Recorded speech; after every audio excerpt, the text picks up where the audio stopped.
በሐምሌ 2026 የዓለም ዋንጫ ፍጻሜ ላይ መላው ዓለም በሻኪራ አስደናቂ ብቃት እየተደመመ በነበረበት ቅጽበት ከተመልካች መካከል አንድ ሰው በጭንቀትና በምቾት ማጣት ውስጥ ሆኖ በዝምታ ይመለከታት ነበር።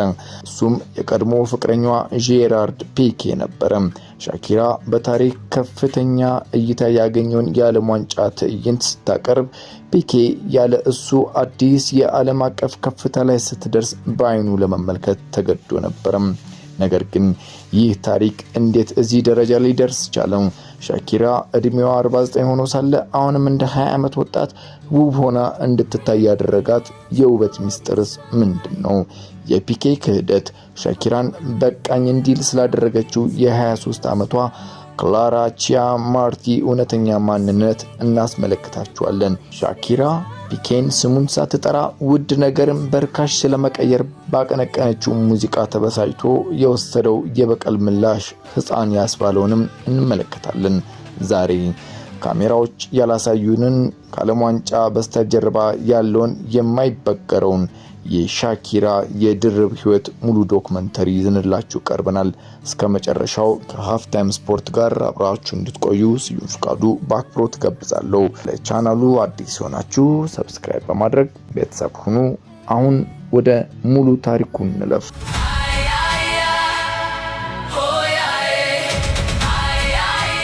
ሐምሌ 19 2026 የዓለማችን ትልቁ የስፖርት ክስተት በቢሊዮን የሚቆጠሩ ተመልካቾችን ስቦ የመጨረሻው ደረጃ ላይ ደርሷል። ነገር ግን ትልቁ የዜና ርዕስ የእግር ኳሱ ጨዋታ ብቻ አልነበረም። በትዕይንቱ እረፍት ላይ መድረኩን የተቆጣጠረችው እንስት እንጂ ሻኪራ በ49 ዓመቷ የእይታ ታሪክን በመስበር አስደናቂ የዳንስ ብቃትና አስገራሚ የድምጽ ኃይልን ማሳይታለች። ነገር ግን ካሜራዎቹ ያላሳዩት ነገር ቢኖር ከዚህ ትዕይንት ጀርባ የምትመራውን አስደናቂ የድርብ ህይወት ሚስጥርንም ነው። በምድር ላይ በሰፊው ለሚታየው የቴሌቪዥን ትዕይንት እየተዘጋጀች በነበረበት ወቅት ሻኪራ በሌላ በኩል እጅግ አድካሚ የሆነ የኮንሰርት ጉዞ ላይ ነበረች። ከሎስ አንጀለስ እስከ ማያሚ ድረስ አሜሪካንን እያቋረጠች ሌት ተቀን ኮንሰርቶች ታቀርብ ነበር። በዚህ ዓለም ዋንጫው ይከናወናል። በዚህ ሻኪራ በኮንሰርት ደምቃለች። ታዲያም አንዲት ሴት በዓለም ታላቅ ስፖርትና በግል ኮንሰርቷ መካከል እንዴት ሚዛን ትጠብቃለች? በተለይም ደግሞ በቅርቡ ከደረሰባት የፍቅር ስብራት ስሜታዊ ጠባሳ ጋር የታገለች የአሁኑን ማንነቷን ለመረዳት ታሪኳን ወደ ቀየረው የዓለም ዋንጫ መለስ ብለን ማየት ይኖርብናል። ሻኪራ ከእግር ኳስ ጋር ያላት ጠንካራ ትስስር በ2006 እንደ አውሮፓውያን አቆጣጠር በድንገት ነው የጀመረው። ፊፋ በጀርመን የተደረገውን ውድድር እንድትዘጋ ጋበዛት። ከዋይክሊፍ ዣን ጋር በመሆን ሂፕስ ዶንት ላይ የሚለውን ዘፈኗን በልዩ ሁኔታ አቀረበች። ጉልበቱ የሚገርም ነበር።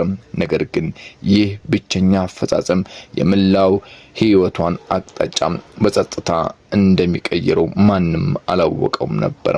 እግር ኳስና ሻኪራ ፍጹም ተስማሚ መሆናቸውን ያረጋገጠበት ቅጽበት ነበር ማለት እንችላለን።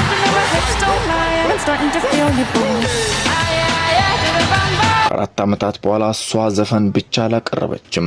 ዘመናዊ የስፖርት ታሪክን የለወጠው ዋካ ዋካ ዚስ ታይም ፎር አፍሪካ የተሰኘውን ዘፈን ፈጠረች። ይህ ዘፈን ከውድድሩም በላይ የቆየ ዓለም አቀፋዊ ክስተት ሆነ። በዚያ ታዋቂ የሙዚቃ ቪዲዮ በስተጀርባ ጣፈንታ ሌላ ነገር ማዘጋጅቶላት ነበር። የ23 ዓመቱ ስፔናዊ ተከላካይ ጄራርድ ፒኬ በቪዲዮ ላይ እንዲሳተፍ ተመረጠ።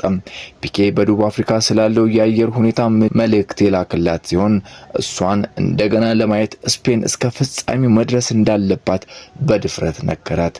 ስፔን ውድድሩን አሸነፈችና ለ10 ዓመታት የዘለቀው ታዋቂው የፍቅር ታሪካቸውም ያኔ ተጀመረ።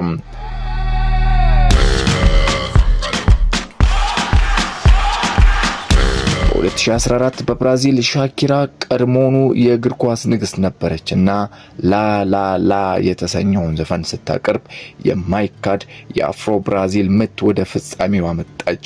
በዚህ ጊዜ እሷ የፖፕ ኮከብ ብቻ ሳትሆን ከቤተሰቧ ጋር በሜዳ ላይም የምታከብር እናት ነበረች። ላለፉት 11 ዓመታት ከፒኬ ጋር የነበራት ግንኙነት የመጨረሻው የስፖርትና የፖፕ ባህል ተረት ተደርጎ ይታይ ነበር። ነገር ግን ተረቶች ብዙ ጊዜ አስከፊ ፍጻሜ ያላቸው። በ2026 ሶስቱ ሀገራት ባዘጋጁት ለመጀመሪያ ጊዜ ዓለም ዋንጫ ወደ ዓለም ዋንጫው መድረክ መመለሷ በንጹህ ጥንካሬ የተሞላ ነበር። አስከፊና በይፋ ከታወቀ የፍቅር ስብራት በኋላ ወደ መድረኩ የወጣችው እንደ ተበዳይ ሳይሆን እንደ አሸናፊ ነበር። የተመልካች ቁጥር ክብረ ወሰን ሰባበረ። በሚገርም ሁኔታ አዲሱን የስታዲየም መዝሙሯን ስታቀርብ በተመልካች መካከል ተቀምጦ ይመለከት የነበረው የቀድሞ ባለቤቷ ፒኬ ራሱ ነበር። ይህም የቀድሞ ፍቅረኛዋ ያለ እሱ አዲስ የዓለም አቀፍ ከፍታ ላይ ስትደርስ በአይኑ የተመለከተበት ቅጽበትም ነበር። በሰኔ 2022 እንደ አውሮፓውያን አቆጣጠር ሻኪራና ጄራር ፒኬ ከ11 ዓመታት አብሮነት በኋላ መለያየታቸውን ሲያስታውቁ ዓለም ደነገጠም። የወጡት ዝርዝሮች ግን በጣም አሳዛኝ ነበሩ።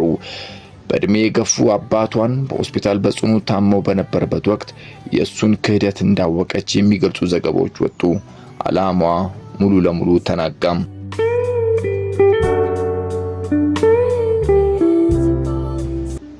ግን ለመሆኑ ያቺ ሁለተኛ ሴት ማን ነበረች? እናስተዋውቃችሁ። ስሟ ክላራ ቺያማርቲ ይባላል። በባርሴሎና ካፕታን ቤተሰብ የተወለደች የ23 ዓመት የህዝብ ግንኙነት ፒአር ተማሪ ናት። ሁለቱ ለመጀመሪያ ጊዜ የተገናኙት ክላራ የባርሴሎና ተጫዋቾች በሚያዘወትሩት ታዋቂ ባር ውስጥ በአስተናጋጅነት ስትሰራ በነበረበት ወቅት እንደሆነ ይነገራል። ፒኬ በመጀመሪያዎቹ የፍቅር ቀጠሮቻቸው ላይ ከፓፓራዚዎች ለመደበቅ ሲል ፊቱን ሙሉ በሙሉ የሚሸፍነው ጭንብል እያደረገም ነበር። በኋላም በትምህርቷ ሳቢያ ፒኬ በራሱ ኩባንያ ያው ፒአር ህዝብ ግንኙነት ስለጨረሰች በራሱ ኩባንያ ኮስሞስ ውስጥ በልምምድ እንድትሰራ ቀጠራት። ለክላራ ቅርብ የሆኑ ወገኖች እንደሚሉት እሷ መቼም ቢሆን ዓለም አቀፍ ትኩረትን ፈልጋ አታውቅም። ግንኙነታቸው በይፋ ሲታወቅ ወዲያውኑ ሁሉንም የማህበራዊ ሚዲያ አካውንቶቿን በመዝጋት ሙሉ ለሙሉ ዝምታን መርጣለች። ምንም እንኳን ሚዲያዎች ለታሪኳ ከፍተኛ ገንዘብ ቢያቀርቡላትም እሷ ግን ታሪኳን ለመሸጥ ፈቃደኛ አልሆነችም። የሻኪራ ግጥሞች ማሳመን ብቻ ሳይሆን በዓለም ላይ በከፍተኛ ሁኔታ ተሰራጩ። ክላራን በግልጽ የምትታይ እንጂ እንደ ስሟ አይደለችም በማለትና ከርካሽ ሰዓት ጋር በማነጻጸር በቀጥታ ፈዘችባት። ሻኪራ ፒኬ በአፍረት ተደብቆ ይኖራል ብላ አስባ ከሆነ እሱ ለሚዲያ ትኩረት ያለውን ፍቅር በጣም አሳንሶ አይተዋለች። ፒኬ ይህንን ውርደት ወደ ማስታወቂያ ዘመቻ በመቀየር የንጉስ ዋንጫ ውድድር ላይ በቀጥታ ስርጭት ላይ ምላሽ ሰጠ። የእጅ አንጓውን ወደ ካሜራ በማሳየት አዲሱን ሰዓቱን አሳየና እንዲህ አለ። ካሲዮ ሰዓቶችን ልኮልናል። ከካሲዮ ጋር የስፖንሰርሺፕ ስምምነት አድርገናል።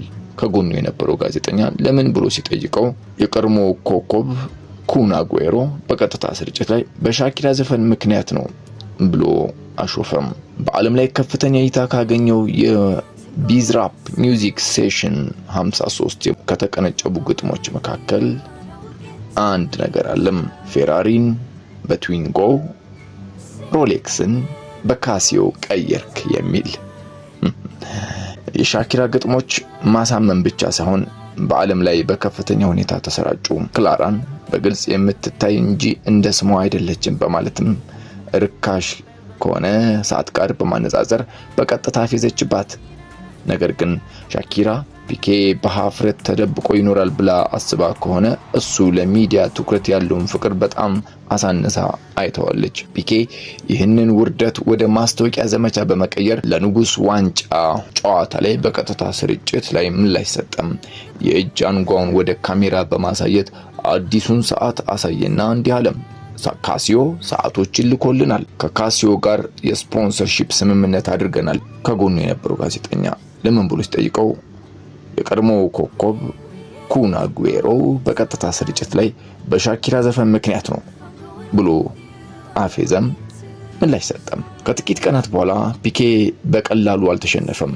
ሆን ብሎ ትዊንጎ የተባለችውን ርካሽ መኪና እየነዳ ወደ ስራው በመምጣት በካሜራዎች ፊት ፈገግ አለ። ይህ ለዓለም የተላከ ግልጽ መልእክት ነበር። የቀድሞ ሚስቱ የመጨረሻውን ሳቅ እንድትስቅ እንደማይፈቅድላት እና አዲሱን ህይወቱን ሙሉ በሙሉ እንደተቀበለው በይፋ አሳየ። ግን ሻኪራ ዝም አላለችም። ህመሟን ወደ ጥበብ ለወጠችው። ስለ ክህደቱ በቀጥታ የሚናገሩት ዘፈኖቿ የዓለምን የሙዚቃ ስርጭት ክብረ ወሰን ሰባበሩ። እሷም እንዲህ ስትል ተናግራለች።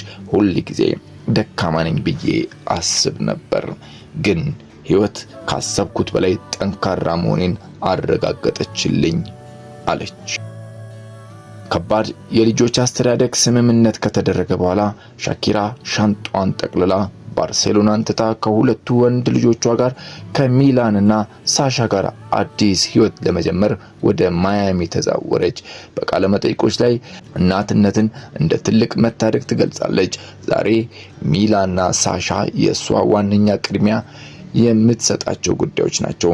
በአሜሪካ ካለው አዲስ ህይወታቸው ጋር በጥሩ ሁኔታ የተላመዱ ሲሆን ብዙ ጊዜ ከእናታቸው ጋር ከትዕይንት ጀርባ በመገኘት እናታቸው ከቤት እመቤትነት ወደ ዓለም አቀፍ ጀግናነት ስትቀየር ይመለከታሉ። ይህንንም በአሜሪካው ዓለም ዋንጫም ተመልክተናል። በተለያዩ ውድድሮች ላይ በተመልካችነት ስትገኝ ከልጆቿ ጋር አረፍ ብላ ወይም አጠገባቸው ተቀምጠው ተመልክተናል። በእርግጥ መገናኛ ብዙሃን ቀጥሎ የማንን ልብ እንደምታሸንፍ ለማወቅ ይጓጓሉ። ባለፈው ዓመት ወሬዎች ከቁጥጥር ውጭ ሆነው ነበር። በሙዚቃ ቪዲዮ ላይ አብሯት ከሰራው እንግሊዛዊ ተዋናይ ሉሲየን ላቪስካውንት ጋር ስሟ ተያይዞ ነበር። በቅርቡ ደግሞ በሆሊውድ ውስጥ ከተዋናይ ማኑኤል ጋርሺያ ሩሎፍ ጋር በፈገግታ ራት ስትበላ የሚያሳዩ ፎቶዎች ወጥተው ነበር። ይሁን እንጂ ትክክለኛው እውነት ምንድነው? ሻኪራ ራሷ እንዳረጋገጠችው አሁንም በኩራት ብቻዬን ነው የምኖረው፣ ከማንም ጋር አይደለሁም፣ በዘመኑ ቋንቋ ሲንግል ነኝ ትላለች። በቅርቡ ሁኔታውን ግልጽ ስታደርግ ሃይ ለአሁን ምንም የፍቅር ግንኙነት የለኝም። በህይወቴ ውስጥ ለዚያ የሚሆን ቦታም ሆነ ጊዜ የለም። ልጆቼና ስራዬ ቅድሚያ የምሰጣቸው ጉዳዮች ናቸው። የሚገርመው ነገር በህይወቴ ውስጥ ሆኜ የማላውቀውን ያህል አሁን ለስሬ ፍቅር አለኝ ብላለች። ለአሁኑ ሻኪራ ትኩረት ያደረገችበት ብቸኛው የፍቅር ታሪክ ከሙዚቃዋ ከልጆቿና ከሚሊዮን ታማኝ አድናቂዎቿ ጋር ያላት ግንኙነት ብቻ ነው። በ2006 እንደ አውሮፓውያን አቆጣጠር ከተደረገው ያልታሰበ መዝጊያ ጀምሮ በ2026 እስከ ተመዘገበው ታላቅ ድል ድረስ ሻኪራ ማዕበሉን ተቋቁማ ማለፍ ብቻ ሳይሆን እንደምትገዛውም አረጋግጣለች። እሷ አሁንም የማይከራከሩባት የዓለም ዋንጫ ንግስት፣ የማይቆም የኮንሰርት ኃይል እና ቁርጠኛ እናት ናት። እድሜዋ 49 መሆኑን ስታስብ ግን ሌላ ትልቅ ጥያቄ ይነሳል። ሻኪራ ከሁለት ልጆች ወሊድና ከደረሰባት ከፍተኛ የጭንቀት ስብራት በኋላ አሁንም እንደ 20 ዓመት ወጣት ውብ ሆና ለመታየት የቻለችው እንዴት ነው? ብዙዎች ሚስጥሩ ውድ የሕክምና ቀዶ ጥገና ፕላስቲክ ሰርጀሪ ይመስላቸዋል። እውነታው ግን ፈጽሞ የተለየ ነው። የሻኪራ የግል የአካል ብቃት አሰልጣኝ ኬይሰር እንደገለጸችው የሻኪራ ወጣትነት የመነጨው ከዕለት ተዕለት ጥብቅ ዲሲፕሊኗ ነው።